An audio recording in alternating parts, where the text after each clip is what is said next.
দিদি, এই দিদি, গোপাল দাদু, চল তাড়াতাড়ি।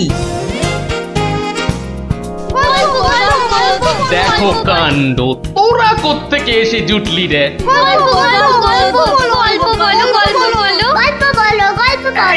এই দেখো দেখো, আস্তে আস্তে আস্তে, আরে ধুতি খুলে যাবে রে, ধুতি খুলে যাবে। দাঁড়া দাঁড়া, ওরে রে, আমি এখন রাজসভায় যাচ্ছি, পরে এসে তোদের গল্প বলবো। এই দেখো, গল্প না বললে আমরা তোমাকে রাজসভায় যেতেই দেব না। ঠিক ঠিক, গল্প বলো, গল্প বলো। আচ্ছা আচ্ছা আচ্ছা, বেশ, চল ওই গাছতলাটায় গিয়ে বসি।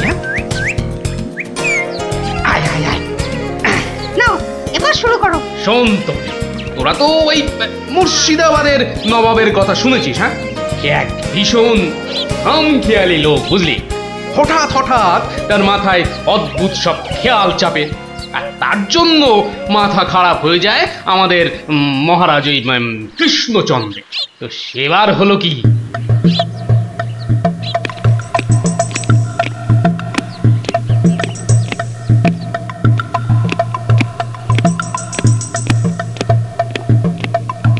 অনেক দিন হয়ে গেল এক জায়গায় একটানা বসে আছি। এবার কিছুদিনের জন্য একটু হাওয়া পরিবর্তন করতে হবে। হুজুর জি আগে হুজুর, আমাকে কিছু বলবেন? মুর্শিদাবাদে অনেক দিন হলো পড়ে আছি, এবার আমি বেড়াতে বেরোবো, তার সাথে একটু শিকার করলে মন্দ হয় না। তুমি আমার যাওয়ার আয়োজন করো। আপনি কোথায় যাবার জন্য ইচ্ছা প্রকাশ করেন জাহাপানা? কাছাকাছি এমন কোথাও যেখানকার পরিবেশ চৌস্ত হবে আর শিকারেরও বন্দোবস্ত করা যেতে পারে, এমন কোন জায়গা হদিশ আছে তোমার কাছে? এমন একটা জায়গা আছে বটে, আর সেটা আপনার পরিচিত জায়গা। আমার পরিচিত জায়গা? কোন সে জায়গা? কেন হুজুর, আপনি মহারাজ কৃষ্ণচন্দ্রের কথা ভুলে গেলেন? কৃষ্ণচন্দ্র? হ্যাঁ হ্যাঁ, তিনি তো আপনাকে বারবারই সেখানে যেতে বলেছেন। ওখানকার পরিবেশও অত্যন্ত ভালো, আর কাছে পিঠে বন জঙ্গলও আছে। আপনার মনোবাসনা সেখানে সহজেই পূরণ হবে হুজুর। ঠিক বলেছো হুজি, ঠিক বলেছো। তুমি এখনই কৃষ্ণচন্দ্রকে সংবাদ পাঠিয়ে দাও যে আমি ওর রাজ্যে কিছুদিনের মধ্যেই ছাউনি ফেলবো। তিনি যেন আমাকে অভ্যর্থনা করার জন্য প্রস্তুত থাকেন। যাও।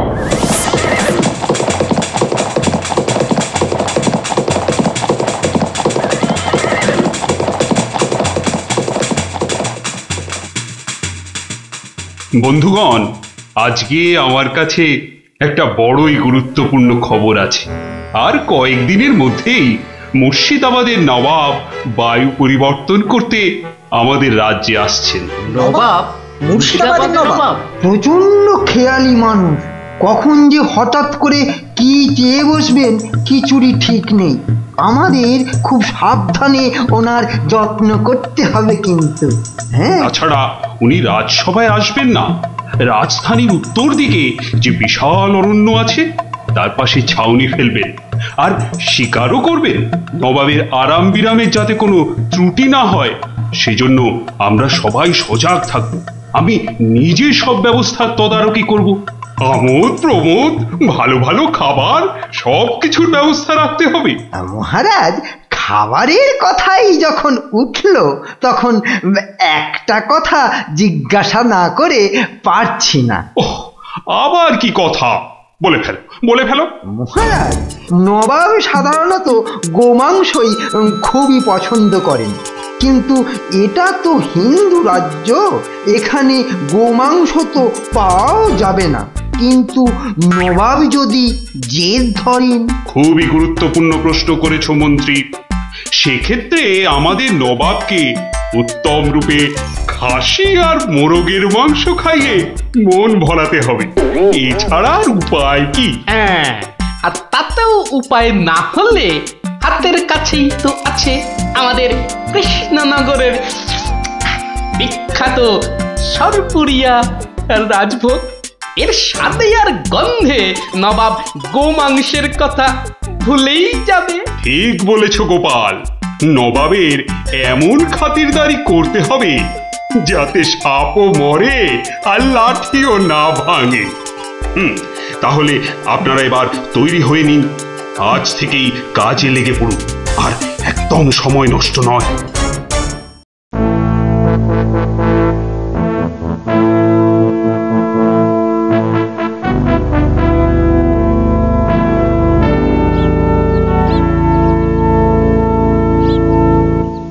বাহ, বহুত খুব, বড়ই জবরদস্ত চিজ। কি নাম বললেন এই খাবারের? আগে হুজুর সরপুরিয়া, আমাদের রাজ্যের সব থেকে জনপ্রিয় মিষ্টি। তা আমাদের বাবুর্চিকে শিখিয়ে দিলে সে এরকম জবরদস্ত জিনিস নিশ্চয়ই পাকাতে পারবে। নিশ্চয়ই জাহাপনা। তাছাড়া মোগলাই খানার সাথে সরপুরিয়া বেশ ভালোই লাগবে বোধহয়। ভালোই লাগবে, আর তার সাথে একটু মোগলাই গরম মশলা মেশালে স্বাদ আরো বেড়ে যাবে। মিষ্টিতে গরম মশলা বাবার জন্মেও শুনিনি।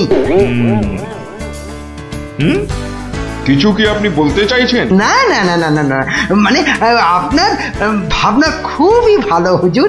আমাদের ময়রা আপনার বাবুর্চিকে সব শিখিয়ে দেবে। কি হলো, বাইরে এত গোলমাল কিসের? একবার দেখো তো।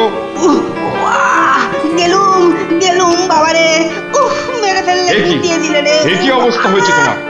কে এমন করলো? হুজুর ষাঁড়, ছাউনিতে ষাঁড় পড়েছে হুজুর। ষাঁড় এলো কোত্থেকে? কিচ্ছু বুঝতে পারছি না হুজুর, কোত্থেকে যেন এসে পড়েছে, পুরো শিবির একেবারে লন্ডভন্ড করে দিচ্ছে হুজুর। ওই যে শুনুন আবার ডাকছে। ব্যাপারটা একবার নিজের চোখে দেখতে হচ্ছে।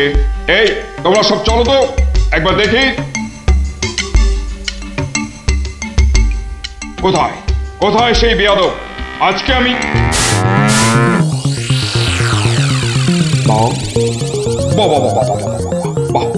বহুত খুব, কি চমৎকার ষাঁড়, কি নধর দেহ, যেন তেল চুইয়ে পড়ছে। একেবারে জবরদস্ত গোস্ত। হুজুর আমরা সবাই মিলে এখনই ওটাকে তাড়িয়ে দিচ্ছি। এই না, তাড়িও না, इसको पकड़ो। মানে কি সুন্দর শরীর, চমৎকার মাংস হবে। বেটাকে ভালো করে ধর, আর শুনে রাখ, কাল এই ষাঁড়টাকেই জবাই করে আমার খানা পাকানো হবে। এই মাটি করেছে, এই যে মহারাজ কৃষ্ণচন্দ্রের পিতৃশ্রাদ্ধের বিসৎসর্গ সার এবার নবাবের কবলে পড়েছে। ওর আর রক্ষে নেই। যাই তাড়াতাড়ি রাজসভায় যেতে হবে। খবরটা শুনলে মহারাজ নির্ঘাত মূর্ছা যাবেন।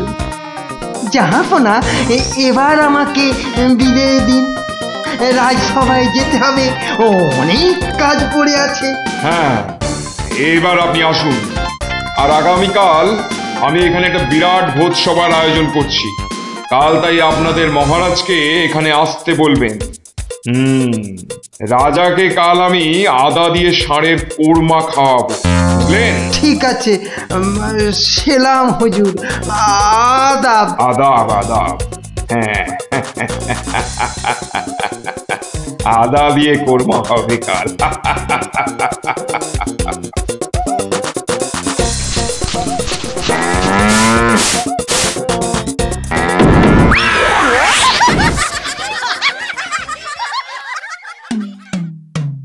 একই কথা শোনালে মহামন্ত্রী, আমি কি চরম ধর্ম সংকটে পড়লাম।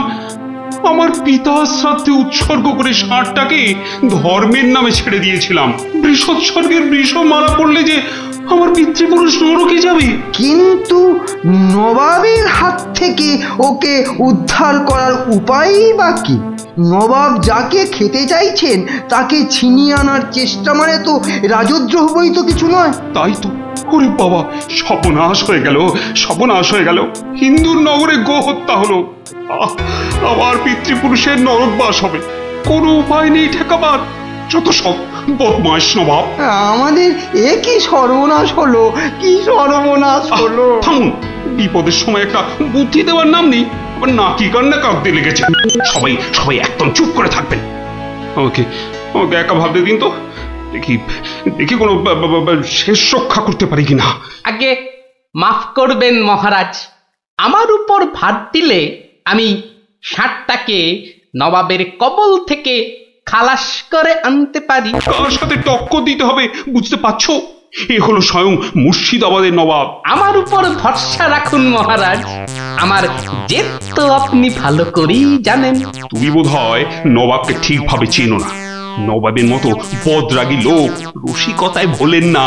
আপনাদের নবাবও কিন্তু আমাকে সম্যকভাবে চেনেন না। আপনি বলুন না মহারাজ, আমার দৌড় ওনার জানা আছে কি? তুমি ঠিক কি করতে চাও? আমি তো কিছুই ভেবে কুল পাচ্ছি না। আপনি শুধু একটা ছোট্ট কাজ করুন। ছোট্ট কাজ? ছোট্ট কাজ কিরকম? শুনুন মহারাজ, আর আপনি নবাবের নামে একখানি পত্র পাঠান। আমার কথা বলুন বলুন বলুন বলুন, আপনি আমাকে পাঠাচ্ছেন। তোমাকে পাঠাচ্ছি? কেন কেন? স্রেফ নবাবের মনটা একটু ফুরফুরে করে দেবার জন্য আপনি আমাকে পাঠাচ্ছেন। গোপাল, আমার কিন্তু ভয় করছে। তুমি কাজ হাসিল করতে পারবে তো? ধরে নিন আপনার ষাঁড় আপনি ফেরত পেয়ে গেছেন। দেখুন এবার আপনার গোপালের খেল দেখুন। বেশ, তোমার কথা মতোই কাজ হবে।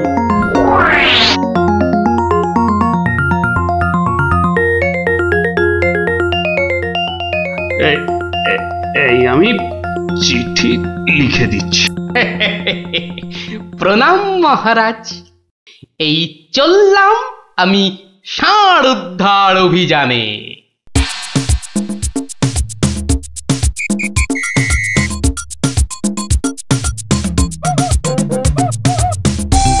সেলাম হুজুর, আপনার চরণে এই দাসের শত কোটি সেলাম। আরে এ কে উজির? জাহাপানা, এ হলো গোপাল ভাঁড়, মহারাজ কৃষ্ণচন্দ্রের সভার একজন রসিক লোক। নবাবের দিল খুশ রাখবার জন্যেই রাজাজি একে পাঠিয়েছেন। দিলখুশ? বেশ বেশ। গোপাল, তোমার নাম আমি শুনেছি বটে। ঠিক আছে, তুমি আমার দিল খুশ করে দাও।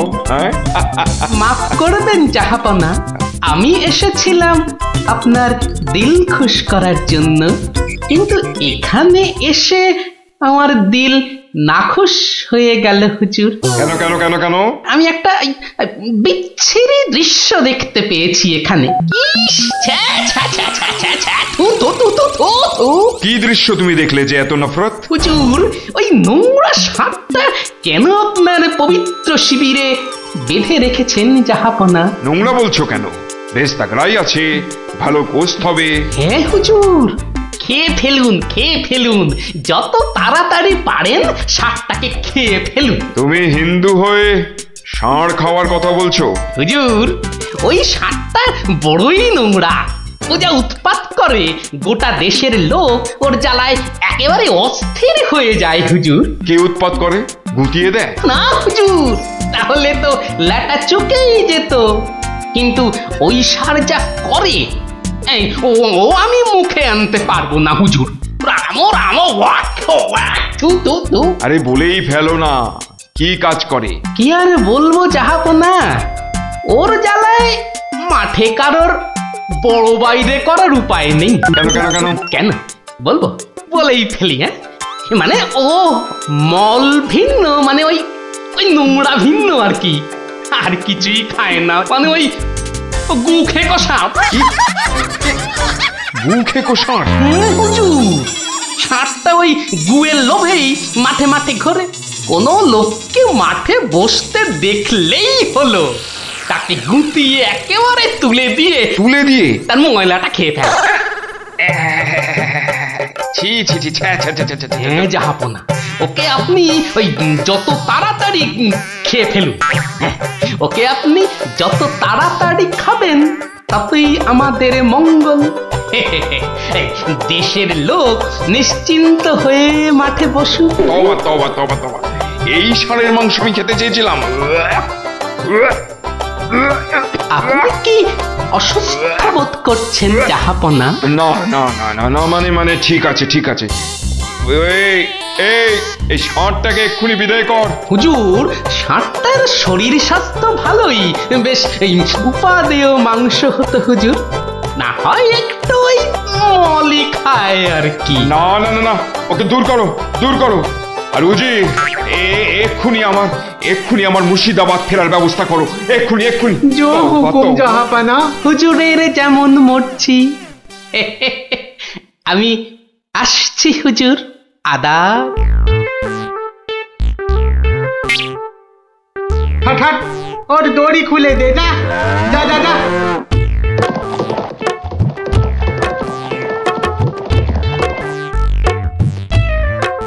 ধন্য ধন্য তুমি গোপাল, চমৎকার চমৎকার। তুই ভাবা যায় না, তুই আজ আমাকে ধর্ম সংকট থেকে বাঁচালে। মন্ত্রী মন্ত্রী, গোপালকে 2000 টাকা পুরস্কার দাও এক্ষুনি। মহারাজের জয় হোক। ব্যাস, নবাব ষাটটাকে ছেড়ে দিয়ে মুর্শিদাবাদ পালালেন, আর আমাদেরও ঘাম দিয়ে জ্বর ছাড়লো। তোরা সব খুশি তো? হ্যাঁ, এবার তাহলে আমি রাজসভায় যাই। কাল কিন্তু আর একটা গল্প বলতে হবে। আচ্ছা বাবা, আচ্ছা, বলবো বলবো।